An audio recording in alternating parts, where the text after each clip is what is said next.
18 in a row. Bro. Yo. You know that's losing for over close to 2 years, bro. Sure. 18 test matches. 18 times, 18 boy. times. L, like this, back to back. Whether it's 20 points, 3 points, you're just here 18 times. Yeah. Boy, it was sad because for me, Wales is a rugby country. Shout out to Japan for winning last week, though. No, it's last week. We're focused. Shout out to Dewey Lake, bro. Shout out to guys, welcome to Balls and Banter, Season 5, Episode 6. We are joined by a very, very special man today, Mr. Rob Heyns, MD, founder of Avante, Brandy. How are you doing, Rob? We can love the vineyards over there. I'm doing very well, thank you. Yeah, as I said, I'm in the definitely a heartland of rugby, in the winelands today. So I'm calling you from. We took a trip out to the winelands with my kids, and I'm just hiding behind the farm Staliki here so that I can chat to you guys. So it's an unusual. Now we sound very, very special. Yes, when I was actually working on a bit of an intro for you yesterday, I was like, do I call him a sommelier? What do I call him actually for brandy? Like, what is it actually for a brand who's an expert in terms of brandy? Interesting point, actually. I know obviously in wine it's a sommelier, and we've also trained in beer. You become a cicerone, is the beer version. I'd actually need to look up for like brandy or spirits or cognac or whiskey. There must be a version of it. I mean, it's the same skill set, whatever the liquid. Definitely. But that's an interesting point. I'll look that up. I'll find out and come back to you guys. Thank you. But yeah, man, if we can get started with this, the story of Avante Brandy. You guys have a power starting 15. I think it's more powerful than the bomb squad. How does Avante actually come to be about? So the original idea was I'd noticed that South Africa was importing huge amounts of cognac. We're Hennessy's third biggest market, and importing huge amounts of single malt scotch. So we're known, we actually have, South Africans have a really sophisticated palate. And then we've got this brandy that we all drink lots of with Coke, and that's kind of more for the jaw type of vibe. But we've got the high quality. Exactly, the branas. The branas and Coke. And and I thought, well, I mean, if there's a lot of the branas type stuff going around, but people just don't realize that we've got this high quality liquid. And there was a feeling that rugby and brandy did go together. So I actually approached Rassie Erasmus through a friend of mine who's a rugby agent. And I actually went to go see Rassie. I'd had a previous business that was bought by a bigger business. And in 2023, June, they all of a sudden told me they had no more money. So I found myself with a bit of free time. So I went to, I connected to Rassie. I went to go see him.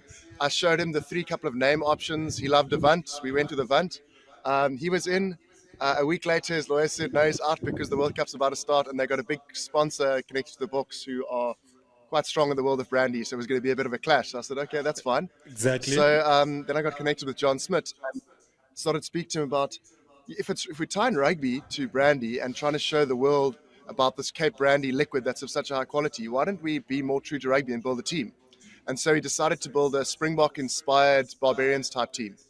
With so as soon as John throw it around, of course. He brought in George Gregan and Justin Marshall, and they followed. Marshy. Then John de Villiers and Skalk Berger wanted to get in on the action, and then Skalk swapped himself out. He super subbed for Jim Hamilton, and I'm forever thankful because Skalk's a great guy, but it was pretty and then the guy. I mean, like, that's not bad, right? And then, and then we got Scott Brits following on with Jim Hamilton, and then we got CJ Stunder to bring the Irish element, and Veer Pinnell to bring the Scottish element, and then a guy called Dallin Stanford, who played for the US Eagles, managed to bring Serevi in, which, I mean, the way I described him to my wife, it's like the Michael Jordan of sevens. And then Anthony Johnson, who was the rugby agent, he's a well-respected rugby agent. He's been probably an agent for 20, 30 years. He was also at the time Pimpy and Cheslin Colby's agent. So they were both keen, but it was it was going to be one or the other. So Pimpy got in first, and then Lukanya joined him, and there was just this kind of like waterfall effect. Everyone quickly joined. Oh, wow. It's quickly a snowball before effect. the Rugby World Cup. We launched in time for the 2023 Rugby World Cup. And yeah, we had a launch at Paris. But if you look at each of those guys, I mean, they've been successful in their own right, but there was something that they all shared was that spirit of triumph, right? They all have had difficulties in getting to where they got. I mean, you even take a guy like John de Villiers, like Paul Jim Glory Boy, but like that guy's had injury after injury after injury. I mean, my Pimpy story is so well known, and everything about those guys, they achieved greatness, but not the easy way, and it's more the South African way, and that was the kind of what we wanted to embody in our 15. So True. can I actually ask, like, I don't know. I hope that wasn't deliberately? too long-winded. I hope that got the. No. No. It was beautiful. I'm actually going to try to touch on a couple of things. Otherwise, we can spend like 2 hours discussing this. But can you say that it was deliberate about the type of caliber you guys chose and the industry that these people have actually flourished in? Yeah, no, very much so. So, all of the guys have had some kind of entrepreneurial experience as well, and they've had entrepreneurial. And if you've got entrepreneurial experience, you'll know that that's majority failure with a small amount of success if you're lucky. So, they've all tasted difficulty, and so every one of those guys. I mean, take a guy like CJ Standard. I mean, he played for the British and Irish Lions. He was an Irish legend, but they wouldn't pick him for the Boks. You know, so like Couldn't get a cap for the Bulls. yeah. I mean, he was a star. I mean, and he is. Exactly. And every single one of those guys, he actually lives down the road.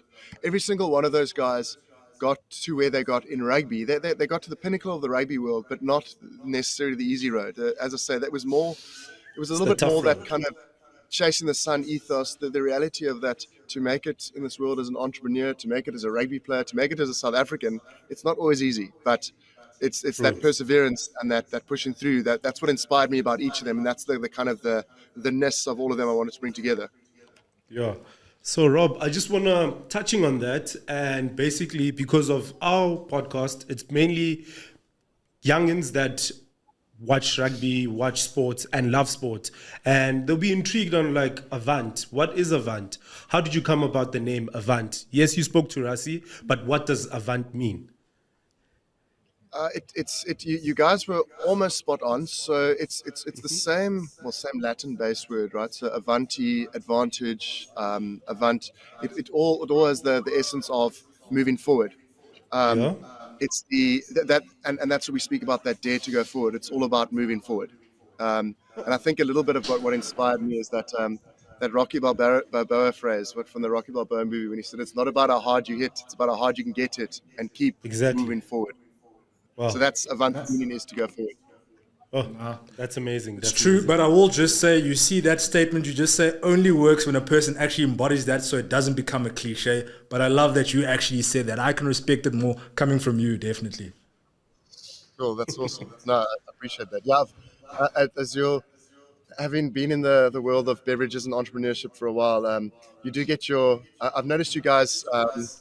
Your language you're free flowing with your language on this podcast. So I'll spit it out as it is. As an entrepreneur, you get to have your fair Balls dose and of daily, banter. We don't hold back. eating glass and shit together. Very true. So, Very true. And I mean, it's like what you guys are doing, right? You're trying to forge forward and create a podcast from scratch and trying to make something of it. It's not always easy. Exactly. It's just mates talking smack about everything and anything that's about balls, except the human form, and just having fun. Now, if I can actually move on to... Yeah, sorry.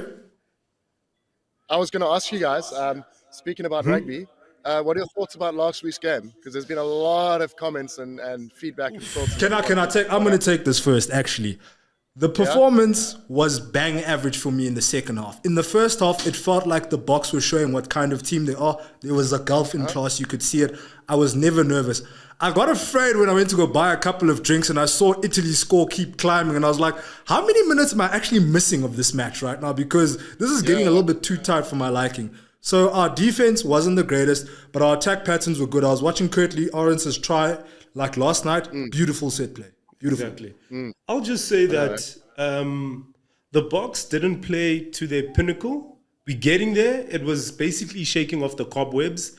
And we got to give it to Italy and the Italians that they didn't back down. It's basically Avante. They hit them hard. They still got back up. And that's why George Gregan's, prediction this week is like 4 tries. We all like, are you really sure? But looking and backing off last week's performance against the Boks, basically a first team of World Cup that they could play a final. It was tough, but this week is not this week, later today is going to be a humdinger, trust me. Yeah, I mean, I like that point you were saying about the Italian guys. I mean, a bunch of those guys, they're complete rookies or have very few caps, and they just went for it. True. They didn't back down. They gave it their full go. You've got to respect that. 100%. I just on last week's game, I also I also think the 4 tries is going to be a bit of a challenge. So we're talking to Scott Brits, and we reckon if Italy gets close enough, we'll still reward everyone who took part this week and purchased Avante.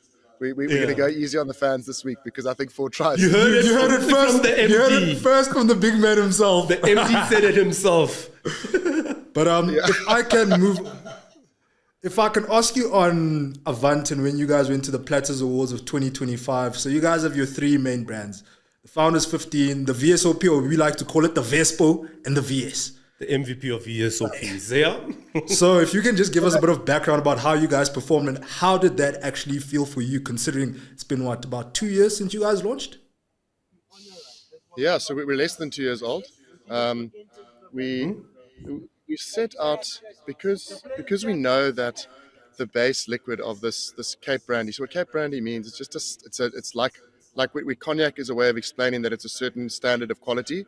Cape Brandy is actually even a standard of quality. It's stricter than a lot of single malt Scotch. So I knew when we started working with this, we knew we had award-winning potential, and the idea was we wanted to make brandies that would appeal to certain people in certain ways. And each of our different, we've got our VS, the VSOP, and the Founders 15.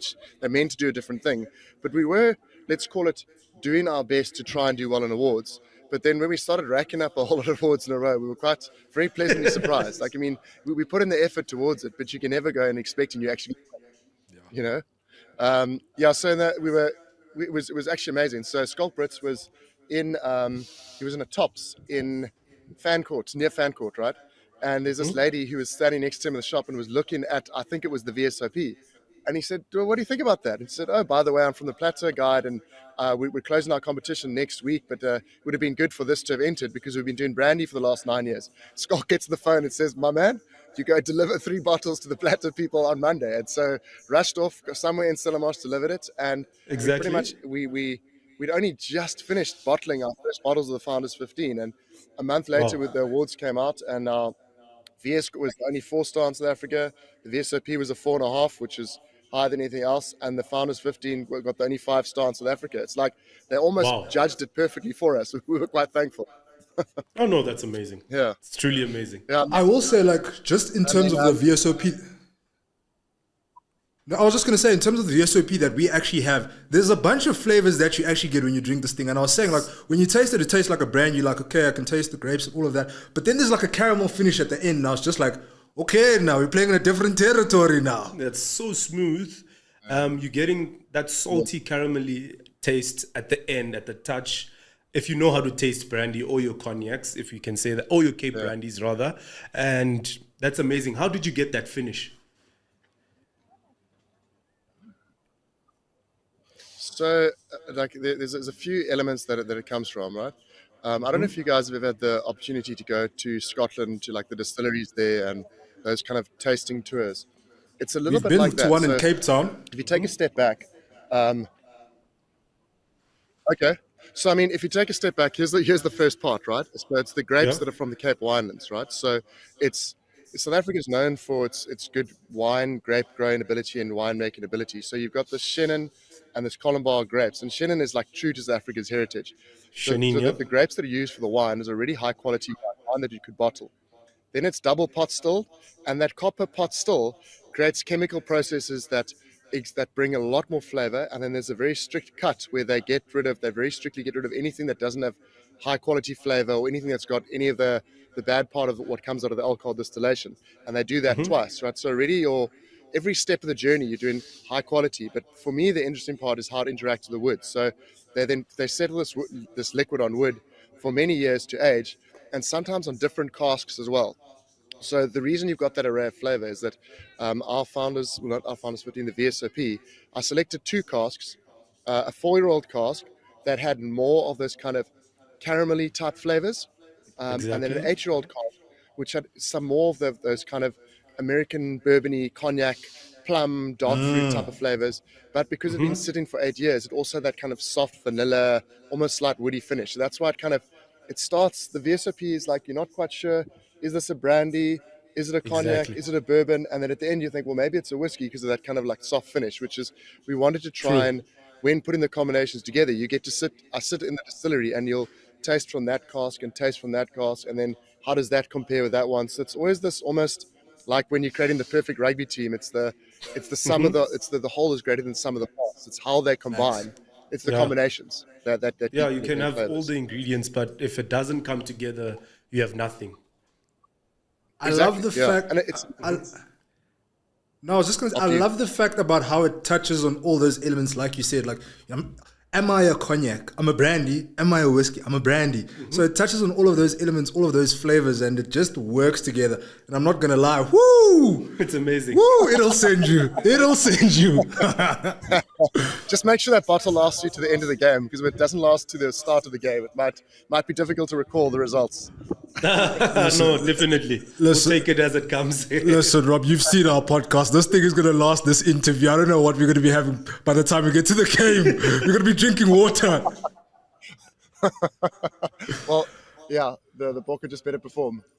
Nah, definitely. So we wanted to ask on this One on Us competition that we've already spoken about, but to get it in detail from you. Oh, yeah, cool. Can you explain the One on Us competition to the fans of Balls and Banter, and how do they actually enter? Yeah, sure. I'll give my version. Maybe give me your version back, so make sure I get it as clear as possible. But the basic idea is to try and bring all the fans closer to the rugby and closer to our teams. That's what we're trying to accomplish. But at the same time, as you'll hear from one of the podcasts that we put out with Butch and John the other day, we wanted people to experience Avante. We wanted people to enjoy it and partake in it. So that's why there's this idea of our founders being generous. So in simplistic terms, every week one of our founders will put out a prediction, and it's more of a friendly wager as opposed to what the final score is going to be. So we'll look for, you'll see the next few ones are going to get sillier and sillier, but it's looking for what's the usual thing could happen in this game, right? What is it that could happen in this game? And if it happens, it's not impossible that it happened. There's a pretty good chance it could happen.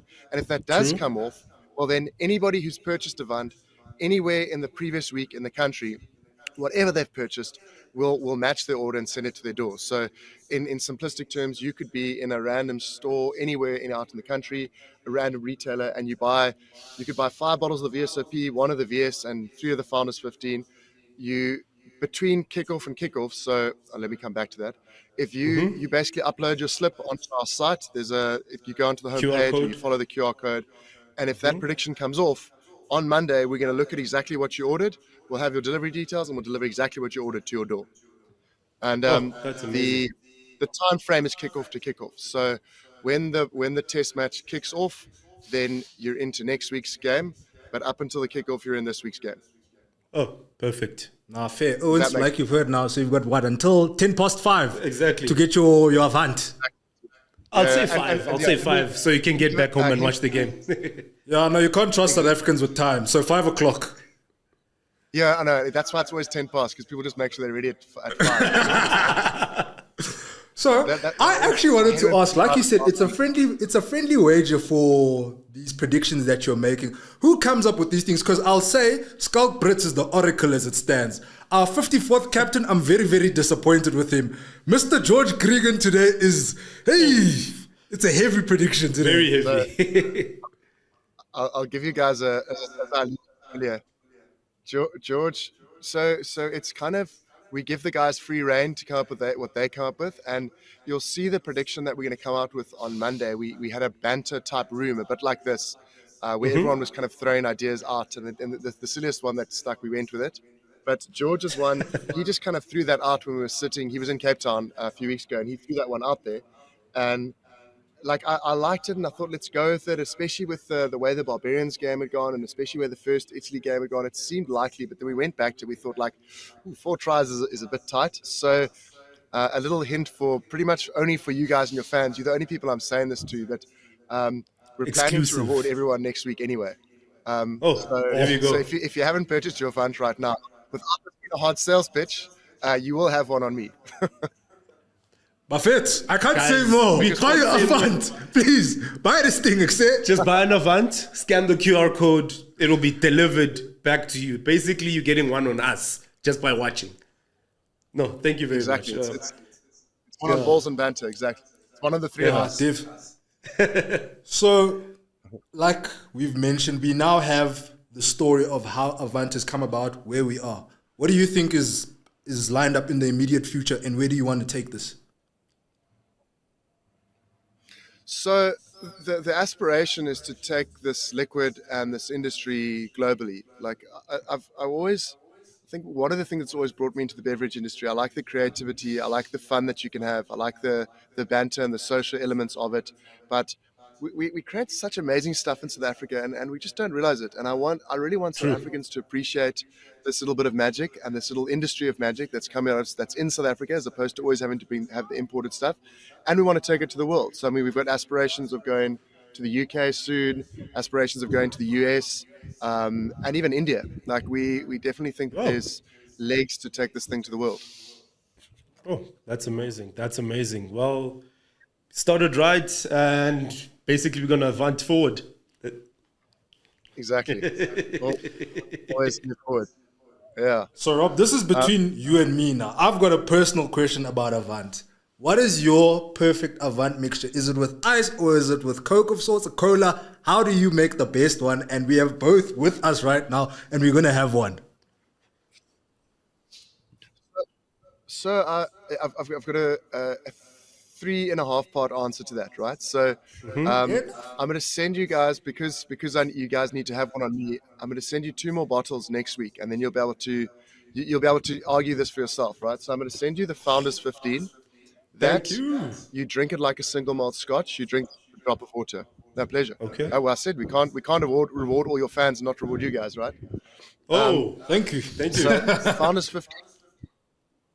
Yeah, the Founders 15. Drink it with a drop of water, and drink it different times of the day, different times of night, empty stomach, full stomach, because every time you taste it, you're going to taste something different. It's kind of nuts. It's got the weird, like what we were trying to show with the Founders 15 is the full array of what Brandy can deliver. Well, thanks. How are you? Just saw the head bite. Thanks a lot. Kristen, say hello. We're on a podcast. Hi, Crystal. Hello. What is it going to say? Oh yes. So that every time you taste it, you'll pick up a different notes from the Founders 15. So you'll get sometimes you get marzipan, sometimes muscat, sometimes raisin, sometimes you'll get a nuttiness, sometimes a walnut, sometimes an almond, sometimes an apricot, sometimes vanilla, sometimes caramel, sometimes honey. As I say, every time you taste, it's like, have they changed this? But it's just because your palate is different at different times of day, and there's so many nuances. So that's the Founders 15. For the VSOP. For me, I strongly believe the VSOP on the rocks with a good amount of rocks. Despite it being cold right now, we're a hot climate country. You want to session it, you want to drink it. More rocks. Please add more. More rocks. In my opinion, it doesn't need a mixer. You can have it with a mixer. Have it with rocks, drink it, session it slowly, but have it all day. That's the VSOP for me, and it's like, enjoy it the way you would drink a brandy and Coke, but without the waistline implications. But what was happening? Without the diabetes, basically. And then Butchie and John kept pouring Coke with it. And I was like, guys, it doesn't need it. So then we developed the VS, which we'll send you as well. The VS is made for mixing.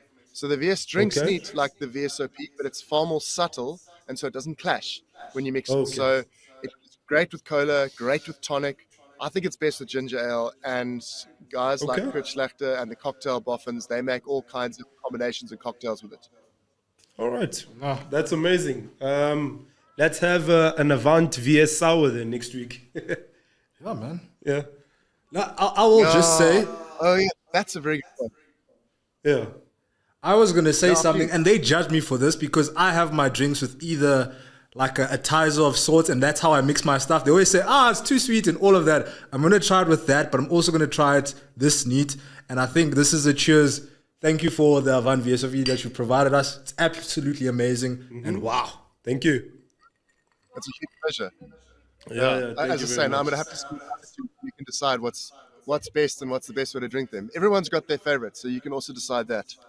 No, definitely. I think also in the comment section with the people who've bought it, we'll say, guys, what's the best one that you made? What do you prefer and all of that?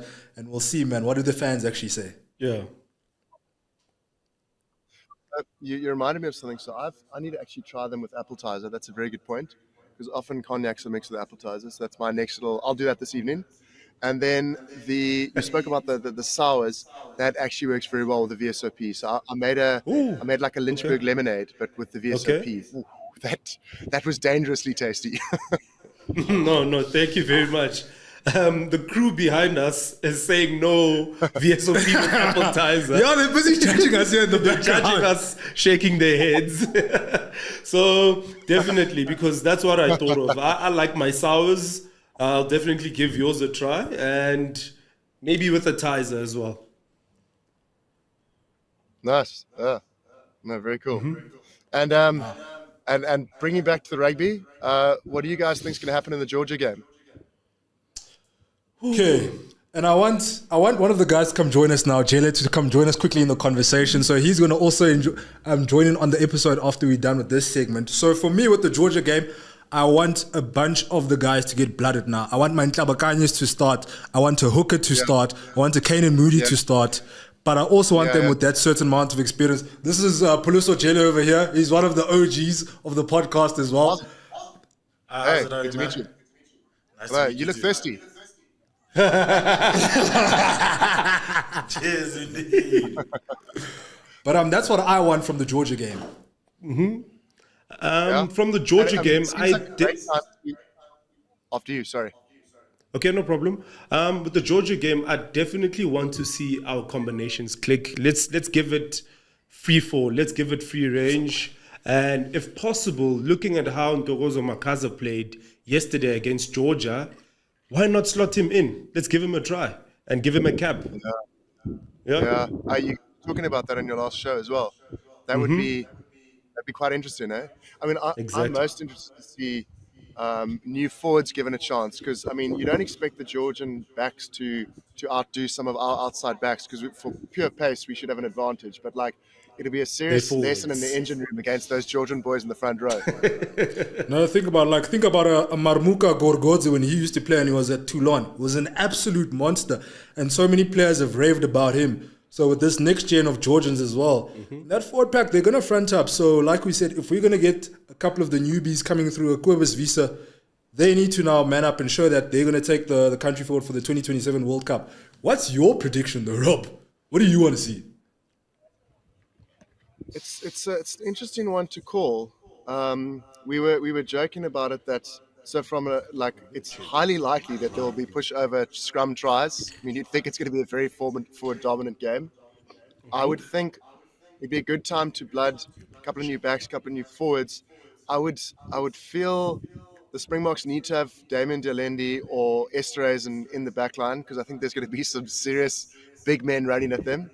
Definitely. I expect experimentation, so I don't see a whitewash happening. So the reason I also asked about the Italy game, for me it was not the worst thing in the world that the Italy game didn't completely click, because you could see they were testing combinations. The Boks were swinging the ball, playing the ball the whole time, and they were clearly trying a more experimental, more free-flowing game plan. So for me, like, I hope they carry on in an experimental nature for all of these three tests. Like, there's no point in going out and smashing these guys. Yes, we want to go out and play our absolute best, but rather be using them as learning experiences. So my, let's call it less prediction, more than hope, is that it's a competitive game where lots of lessons are learned for new players. Yeah. To sum it up, basically you're saying let the combos communicate. The combos are communicating. Yeah. Yeah. Yes, you've actually touched onto what we wanted to discuss today. And Rob, if you still have a bit of time, can we actually move on to further topics that we have? No, 100%. All good. I thought I didn't want to dominate your show with my brand, so I thought let's get on to the fun rugby stuff, which is I'm sure why people are listening. No, for sure. We love chatting rugby. So for me, it's Umvuli, as we call him, Majaivan, his 100th cap.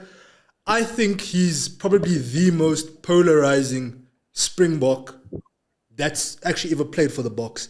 Just considering when you think about the 2019 World Cup, I think it was after Wales or just before Wales when he injured his shoulder or something Prince or something weird like that. And the whole country was actually gaining on him as a player. And then Rassie did that amazing thing of just playing, I think it was a 15-minute clip of him, of how many tries he creates. And I think he's the leading assister. What's your opinion of Willie Leroux as a player and now he's the 8th Centurion?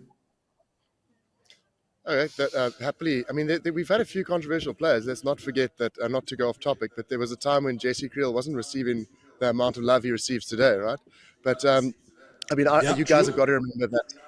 Remember that schoolboy clip where those guys were mocking Fuff and Villy, and they were pretending to do like the box kicks and then not catching the ball. Exactly. Yes.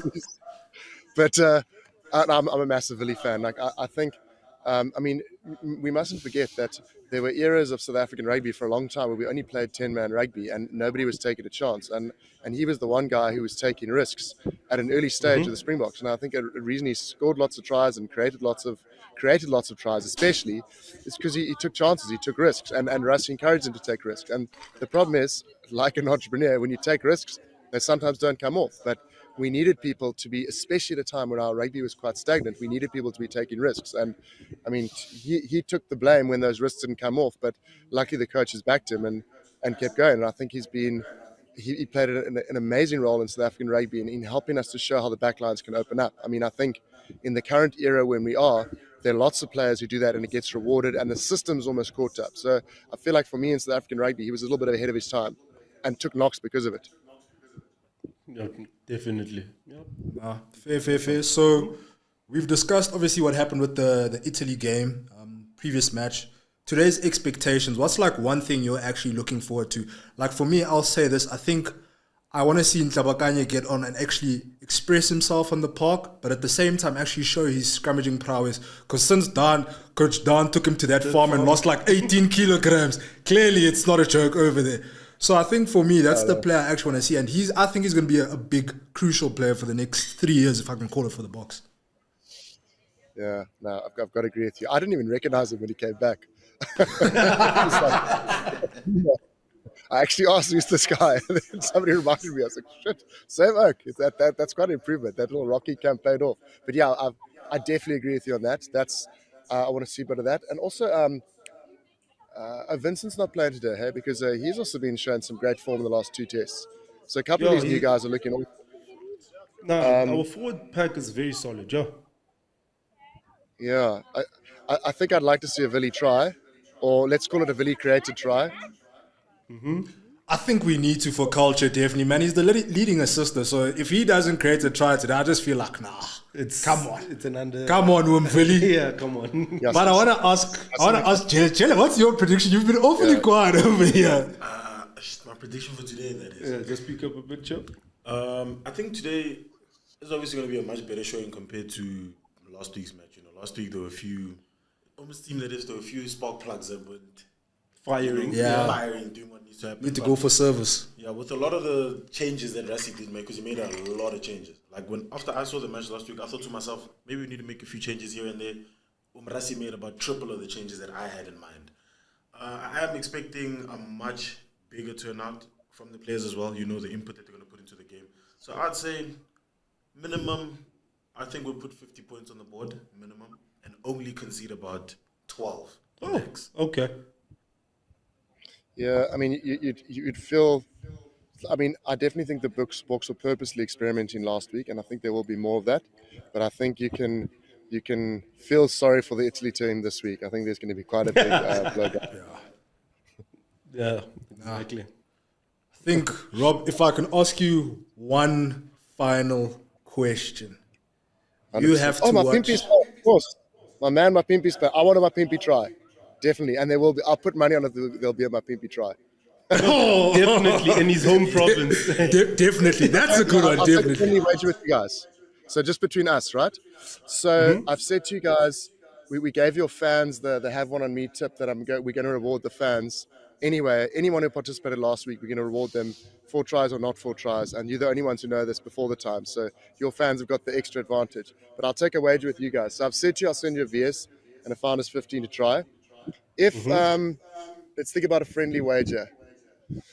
If my Pimpy doesn't score, if my Pimpy does not score a try, as in apologies for me getting it wrong, I'll send you double that. So I'll send you 2 VSs and 2 Founders 15. If my Pimpy doesn't score, Okay. because I'll put money on for it. Okay.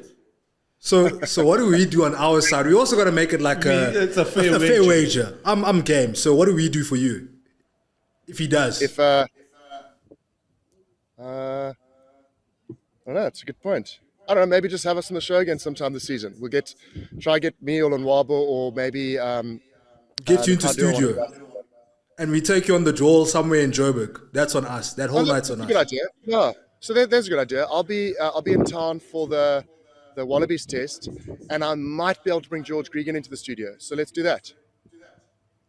Amazing. So if Mapimpi scores, the night is on us, but you're bringing George Gregan, either yourself or George Gregan in the studio. That's perfect. At least me and maybe me and George. I don't know George's schedule yet, but yeah, like I'll try. Yeah. Let's not forget about Lonwabo as well. Me and him have had a lot of discussions. So I wanted to also take him out on the Joel so that we can have a couple of chats and have a good night as well.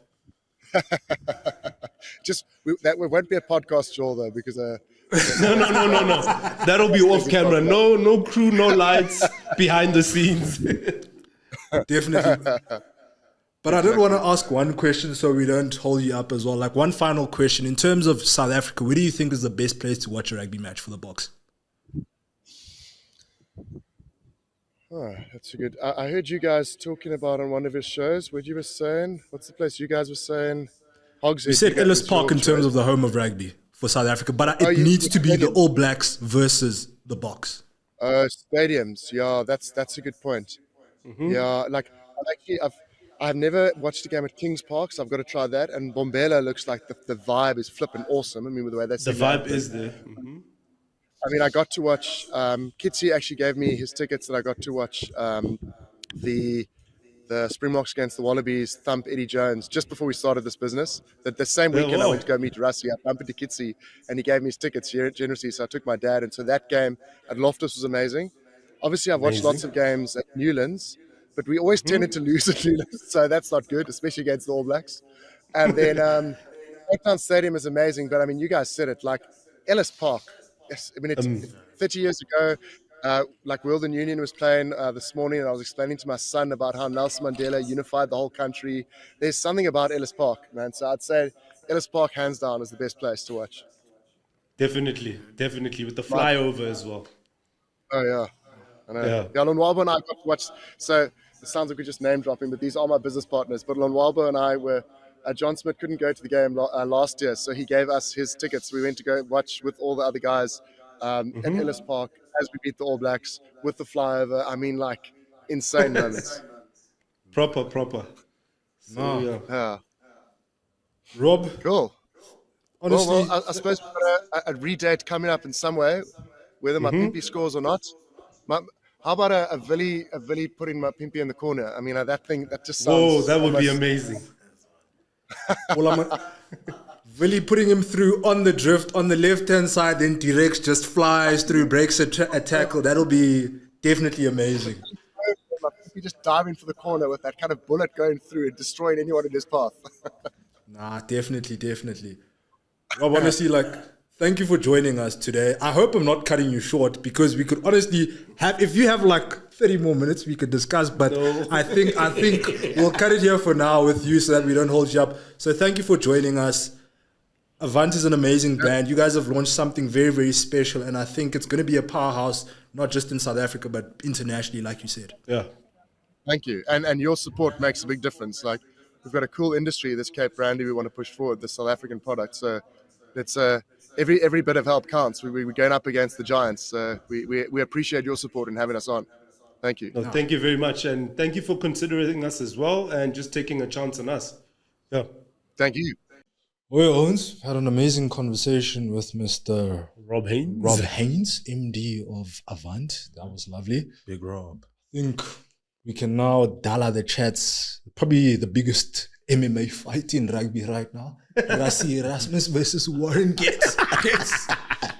These oaks are throwing bombs at each other, and they were basically the gist of it was Lucanio reading that pass to Elliot Daly in the 2021 British and Irish Lions series. That was one of the cleanest hits I've ever seen. And I remember the Kosovo commentators going, "Hey, cool.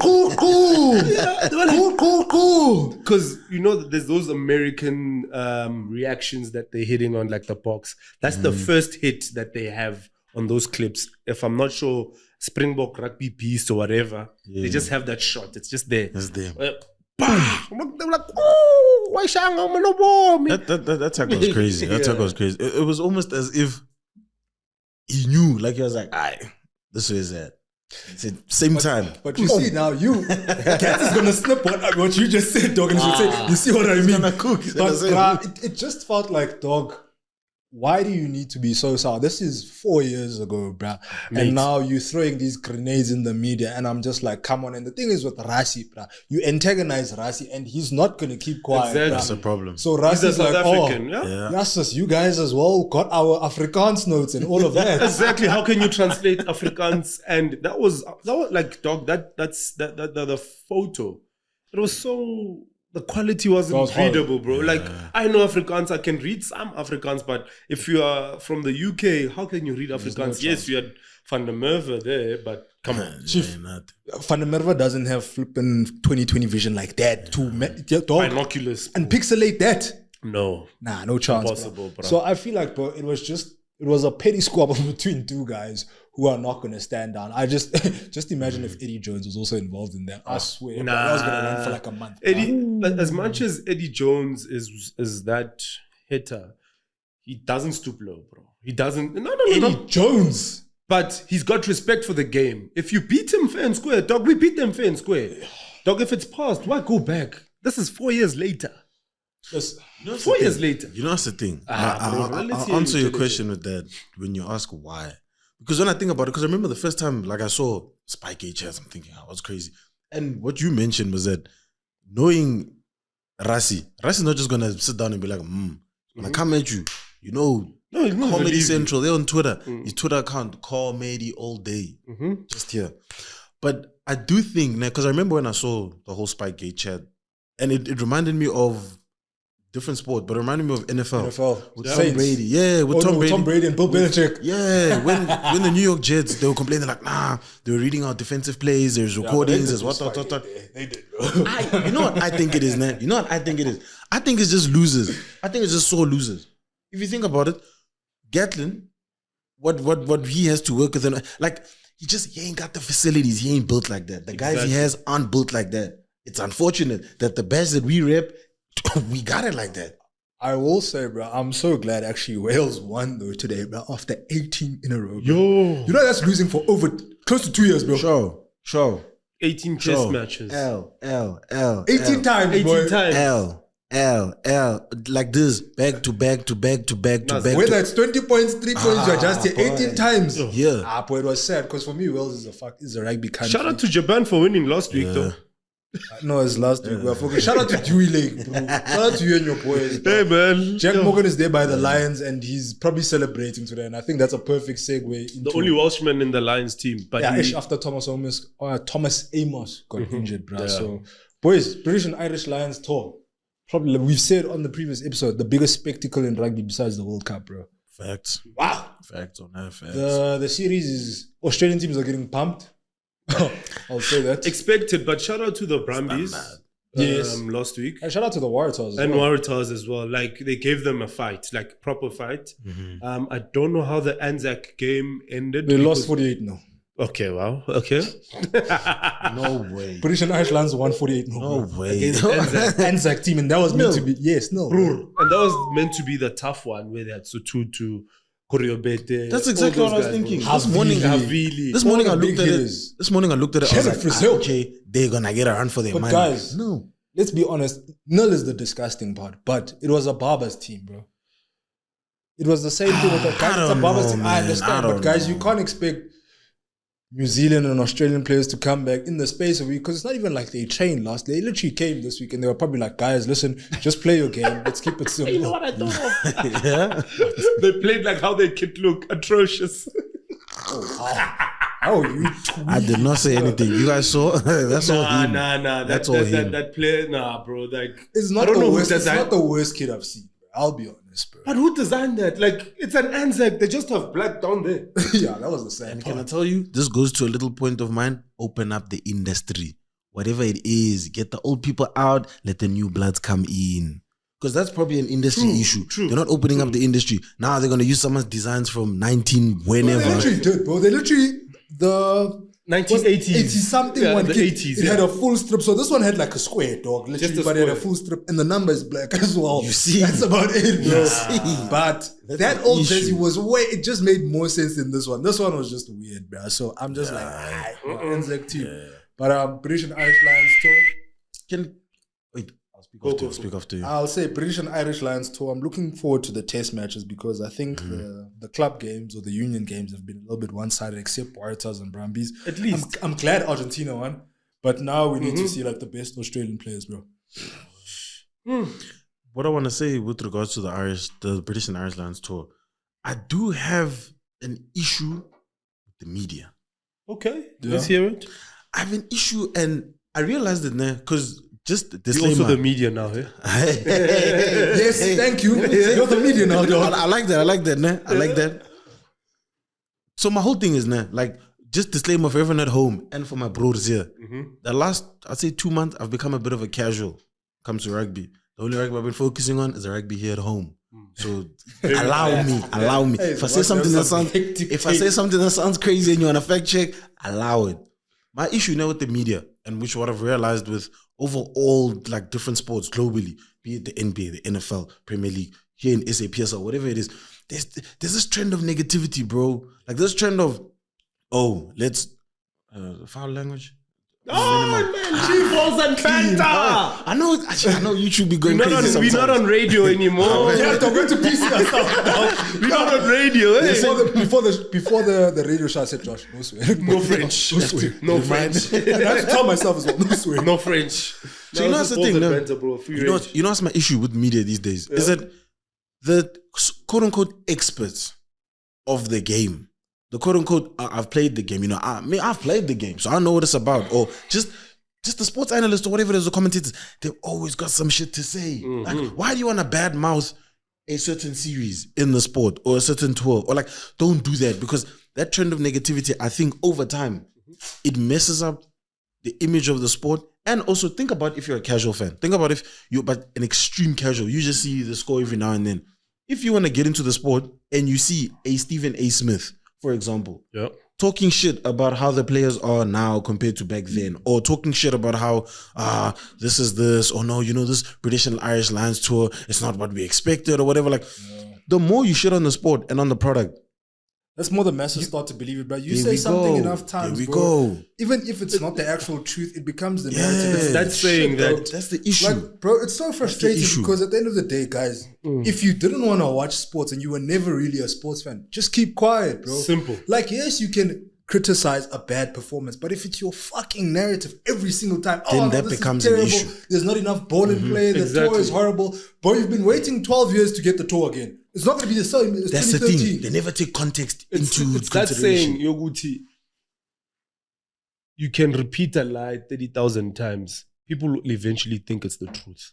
100%. And shout out to 110%. that by saying that the negativity is too much. Yeah, it's Broadly, tiring, man. It's tiring. broadly, bruh. And we don't want to say that we shouldn't be negative or we shouldn't give constructive criticism. You yeah. understand? 100%. We should criticize where we can say, Yeah. you understand? Yeah. You're talking schmuck, you're doing nonsense. Yeah, Or like, you fact check people. But Yes, things like officiating also. If the officiating is not good, we can have say, an opinion and say, come on, that was horrible. Pull up your socks. when you're done, can I say something? Yeah, no problem. pull up your socks with officiating. Pull up the TMOs. Or like how I was spazzing out the last time, I was like, guys, ticket prices, please involve the fans. There we People go. were crying. People have been crying. Shout out to what happened at Loftus. I'll talk behind the scenes. I don't want to say what happened. I know what happened. And shout out to the Springboks and all the sponsors getting it full. That's your clue.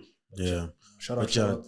I do want to say with officiating, bro. You have us, dog. When we got to the bars and stuff, we bumped into people, dog. So there's a time when we went out to Hogs and we bumped into Andrew Brace and the refereeing team after the URC semi-final Bulls versus Sharks, bro. Hogs, headquarters. Headquarters. That's crazy. So we go there. I say to Josh, source now. We vying out. I say, boy, that's Andrew Brace. He says, nah, you lying. I say, boy, look, that's Andrew Brace. He says, oh, that's Andrew Brace, boy. Now he invites to go talk and he chirps him. He's like, you guys were reffing today. But now those guys were so like, oh, South African fans, they would have complained with how we reffed. And the first thing when I got there, bro, I was like, guys, can I just shake your hands? Thank you for reffing the game. Sure. For me, that seemed like a fair game. I feel some type of way because I'm a Sharks fan. And he actually was like, what do you support? I was like, Sharks. He's like, nah, I expect it. And I was like, no, bro, I'm not attacking you. But I genuinely will say, bro, you guys have the hardest job, man. Navigating actually 100%. Because, bro, when you see it in real time, bro, the difference between someone actually stealing a ball and jackling and falling over is split seconds, bro. Those guys have a fucking tough job, and we saw having to see it with the naked eye compared to someone at home who gets to watch 15 replays in slow No, motion. that's a horrible call. Exactly. Go do that thing, bro. I'm your coach warrior, bro. You know. More than anything. Internet warriors. What did Charles Barkley say? Sitting there on your mom's couch with your drawers, typing out on your keyboard. Shut the hell up, bro. Like, folks, come on, man. Don't be fucking keyboard at couch warriors, man. 100%. But yeah, man, boys. France versus All Blacks test 2. Them boys got whacked too. Yeah, no. They got absolutely whacked. And I think I want to check the score first. Please check the score there because I actually wanted to say, which is kind of crazy as a patriot, as a real patriot, a green-blooded patriot. I did want to say congratulations to New Zealand. After that match that they won against New Zealand, I think it was not against New Zealand, France, last week, they became the first international rugby nation to hit 500 test wins. That's crazy. I think I saw that. Yeah. So I want to say shout out to them for that. Shout out to the All Blacks, bro. That's big. Yes, it's not 4 World Cups because It's not about 3 days. Relax, Ben Smith, relax. Yeah, but shout out to them. Shout out to them. Don't give him anything, bro. Nah, the less you say, the less wind or oxygen, the less fire there will be. Leave him. He will die out and dry out. Bruce got a market. From a grape to a raisin, leave him there, bro. You understand? Crazy, bro. But the All Blacks won 43-17 against France. And I think finally we found out what this France team is looking like. Because Galtier made like 10 changes to the team, bro, as well. And they truly got found out. And bro, like I found myself last week when I saw when the All Blacks won 31-27, I was like, fuck, France's structure is really, really good. It's the narrative. Then they play today. And now I'm like, oh, Peno's not here. Oh, Dupont's not here. Oh, Aldrit's not here. Oh, Gelfiko's not playing this game, but he's on tour. Yeah, Malvaka's not here. Winnie Antone, heavy hitters, dog. Gang, key No pieces. one was there, Baba. Sledgehammers. No one was there. You're not going to beat New Zealand without sledgehammers, and I'm glad they got found out today, bro. You know, before, because I'm assuming. Cool. If you don't so obviously I know the score before I saw it right now on his phone. Obviously, a bit of a shock, but a bit of an eye. I was expecting that. Because in the morning, I was thinking to myself, because I watched the replays quite a few times, and I was seeing that New Zealand was missing a lot of opportunities. Yes. A lot. Yes. France came with a young squad, little Ntanas, young boys on the block, trying to prove themselves. That's cool, no problem. But you're going against heritage. Grootman. You're going against Grootmans. You need OGs now to go up against those guys. You need an OG against the OG. You don't need young jits. You can't bring a YN against the OG. Don't work like that. So in my head, I was thinking, France are in trouble. They are going to get absolutely mauled. And the scoreline I saw there, exactly. It happened. They're playing against Grootman. Yeah, 100%. And to touch on what you're saying, and I'm not sure if it was Justin Marshall or one of the... It might have been Justin, because Justin spazzed out about the B team. No. Besides that, I think it was him, or if I'm not mistaken, one of the analysts in New Zealand. He was saying that if you look at the history of the World Cup and how the World Cup is won, it's won on a team and the cohesion and the chemistry around it, you understand? And it's a build-up. It's not yes, the World Cup is this year and we put our best team together. No, it's a cohesion, it's a build-up. Hence we're saying, to speed up, hence we're saying the Springboks last week, they put their first team up there. I'll say it's the first team, but they're building towards something. New Zealand, same as last week. It was their first team, they're building towards something. But France, taking Ntanas there, they won't necessarily build up to a World Cup winning squad where they can go against those teams. And that's why I'll say Marshall, where he does say and point out that France will never win a World Cup if they continue doing this, because they are not building up a squad for the pressure, for everything. They won't know what to do. They're used to their comfortability in France. And when they leave France or they face someone, they can't do anything. They're shaking. It's BMT now. Points, fans, whatever. Sometimes it's not even fans. It's just you. The pressure's on you yourself, but you're not used to that because you haven't faced this outside of the World Cup window. So yeah. You know, riding up on that point, there was something that I saw where they were talking about like how they're trying to rest all the senior players or whatever. They've got 2,000 minutes crap. Yes, they've got other commitments, and that's why they bring in the young guns. Cool. Sport is always about who I'm versing in that point in time. I need to verse who's in front of me. Cool. But there is a level of disrespect that you would feel as a fan or as a player that you're not bringing your strongest squad to me. What I thought about, but then you covered it up in what you were just saying right now. New Zealand, before that run of theirs in 2011 going on, where they had that dominance, there was time when they were resting quite a few key players. And then going into the World Cups, 11 and 15, what I remember seeing, absolute madness. So I, off the dome, assumed that, France is trying to pull something like that so that the next World Cup or so they can build. But there's no integration. I can't just leave all the OGs and bring the kids. Yeah. So, you know what New Zealand did in those years, but they did what South Africa almost did for the 2023 World Cup in 2019 as well, where you bubble wrap certain players. I bubble wrap Richie McCaw because he's 35 years old. You bubble wrap what's happening with Siya now. We are bubble wrapping him now. But you don't bubble wrap 10 players, bro. They've got 10 first team players. Dog, where's Louis Bielbieri, dog? So it's different. Penot. And these are key players. Players that... Dog, your heart. Winnie Antonio, dog. Mauvaka, your hooker. He's not there. So for me, it's just wild. But Oaks, for me, I think we can dala little bit in terms of how the media is talking about these next gen players. You've got 30 seconds to get through. Next gen players, the next gen players. So the big players coming up. Your Sasha Feinbergs, your Henry Pollard, your Wallace Satita. Is the media setting up these young players who've got 2 years of experience being like, to try either break them down or set them up to be the biggest things? Go.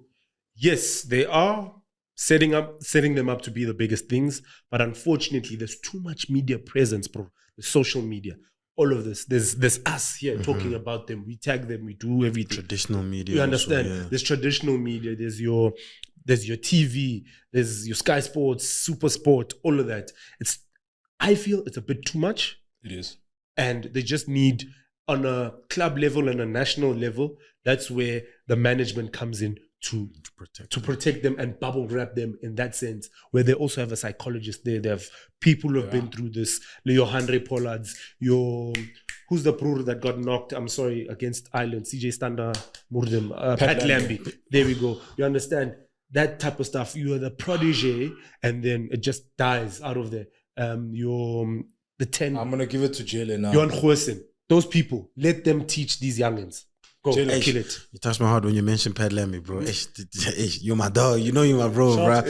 So, media hype, yes and no. They do. It works to a detriment towards the young players. I do fully agree with what you're saying. Clubs need to come in, agents need to come in and have some sort of protection for the young players. The only player that they did not get it wrong is Sasha.